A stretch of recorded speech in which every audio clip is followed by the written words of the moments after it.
Hello everyone, let's learn Malay by just watching. Today we are going to chapter 47.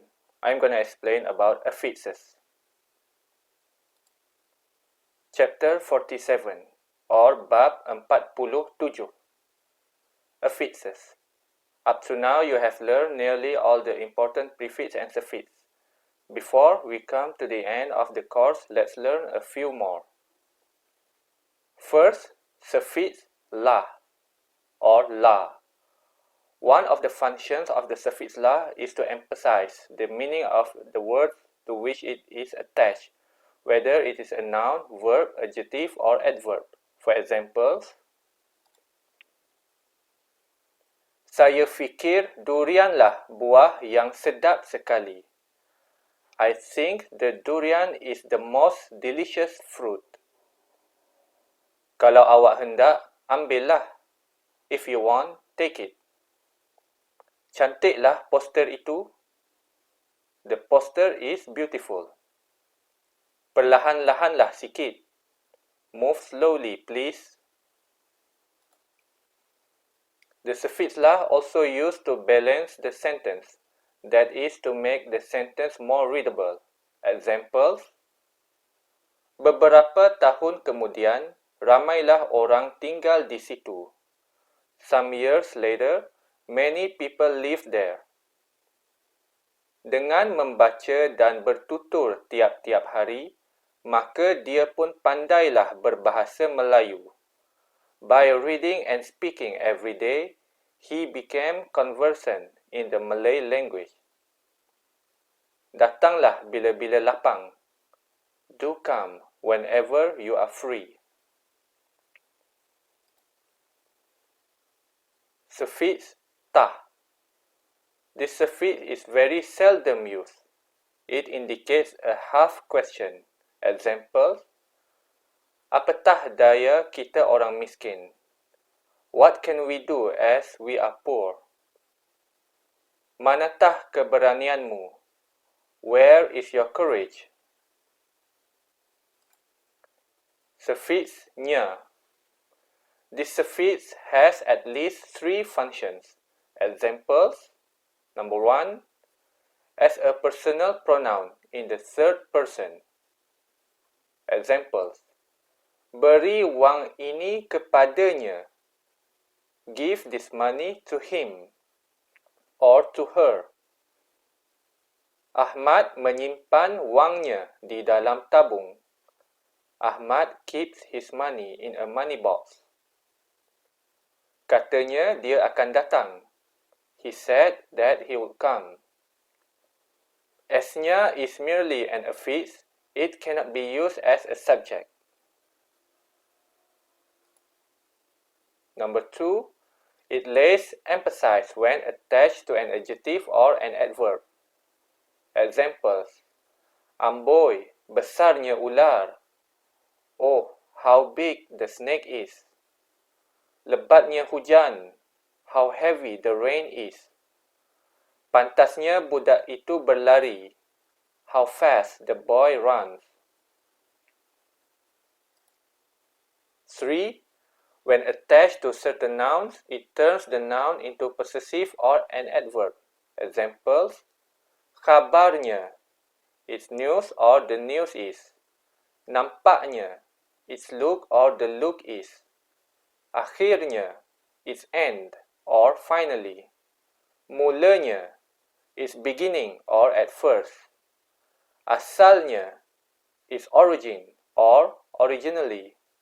Malangnya, its misfortune or unfortunately.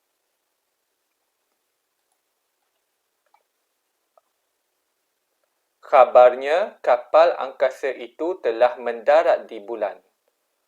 According to the news, the spaceship has landed on the moon.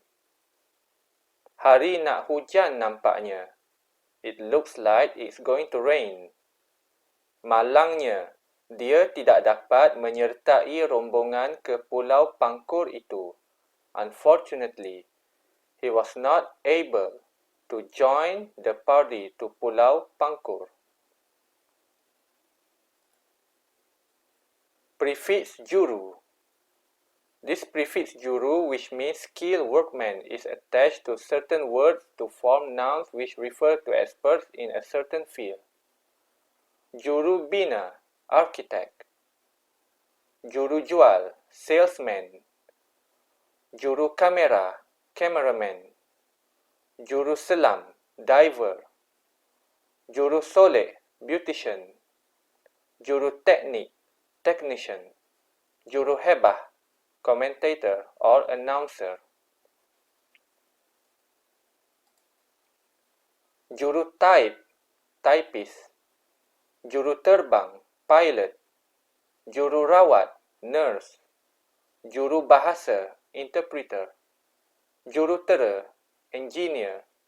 Jurulatih, trainer, coach. Prefix tata. The prefix tata means system or method. Is attached to a few nouns. For example, tata negara, form if government. Tata bahasa, grammar. Tata buku, bookkeeping.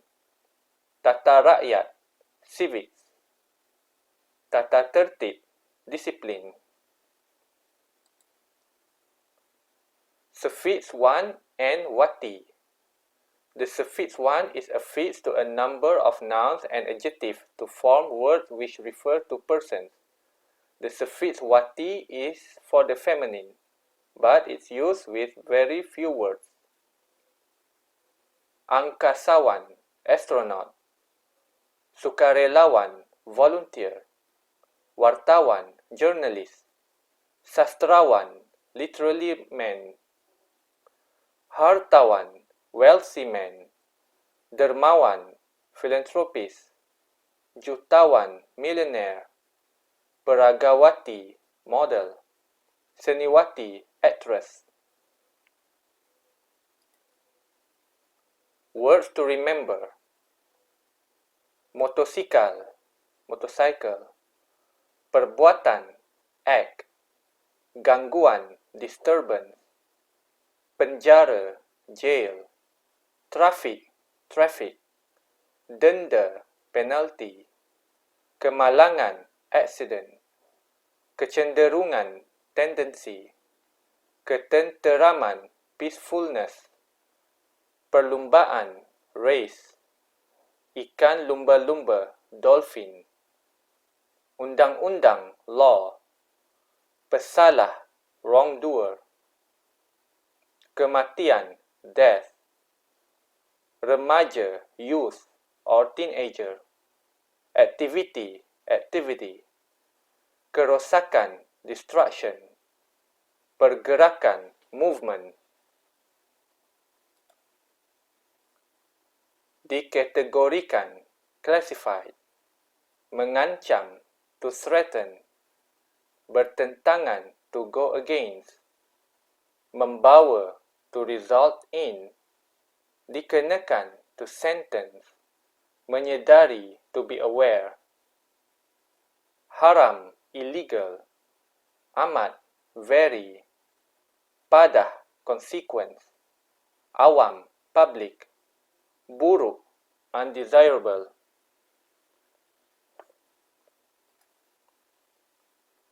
Perlumbaan haram motosikal. Motorcycle illegal race. Perlumbaan haram motosikal ialah satu kesalahan undang-undang yang dikategorikan sebagai satu perbuatan yang boleh membawa gangguan di jalan raya dan mengancam ketenteraman awam.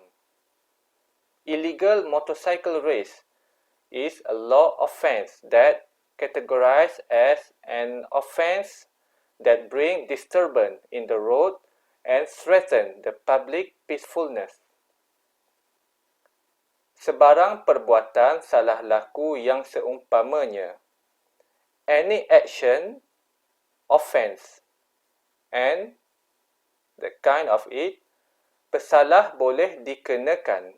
The offender or the wrongdoer can be imposed tindakan and action, iaitu denda RM600 atau 6 bulan penjara atau kedua-duanya sekali. There are penalty RM600 or 6 months in jail or both. Dengan yang demikian, therefore, perbuatan ini sebenarnya amat bertentangan dengan undang-undang negara. This action actually is to go against this country law, dan ia boleh membawa and it can bring implikasi buruk seperti kemalangan, kematian, kerosakan dan berbagai-bagai gangguan. It can bring a bad implication such as accident, death, damage and various disturbance including termasuk kelancaran pergerakan trafik di jalan raya, including the traffic smoothness in the road. Oleh itu, kita hendaklah menyedari, we must be aware, bahawa kecenderungan remaja kini, that the teenagers nowadays, their tendency dalam aktiviti haram seumpama ini, in the illegal activities such like this, akan membawa musibah yang buruk padanya, will bring a catastrophic disaster. Exercise, latihan. Number 1. He washes his car every day. Dia membasuh keretanya tiap-tiap hari. Number 2. Jamil said that he reached the top of the hill in 20 minutes. Kata Jamil, or Jamil berkata, dia sampai di kemuncak bukit itu dalam 20 minit. 3. What a hot day today. Panasnya hari ini. 4. Finally, they decided to go downstream in a raft. Akhirnya, mereka mengambil keputusan untuk menghilir dengan rakit. 5. She seems tired. Nampaknya, dia letih. 6. Neil Armstrong, the American spaceman, was the first man to set foot on the moon. Neil Armstrong, angkasawan Amerika itu ialah manusia pertama menjejakkan kaki di bulan. 7. Millionaires may live in large and beautiful bungalows, but they may still lack something. Jutawan-jutawan mungkin tinggal di banglo-banglo besar dan cantik, tetapi mereka mungkin masih kekurangan sesuatu. 8. His job as a journalist is very challenging. Tugasnya sebagai wartawan adalah mencabar. 9. If your work is finished, do whatever you like, said mother. Jika kerja kau dah habis, buatlah apa-apa kau suka, kata emaknya. 10. Its leaves are useful and its fruits are delicious. Daunnya berguna dan buahnya sedap. Okay, that's all for this lesson. Thank you for watching and see you in the next video.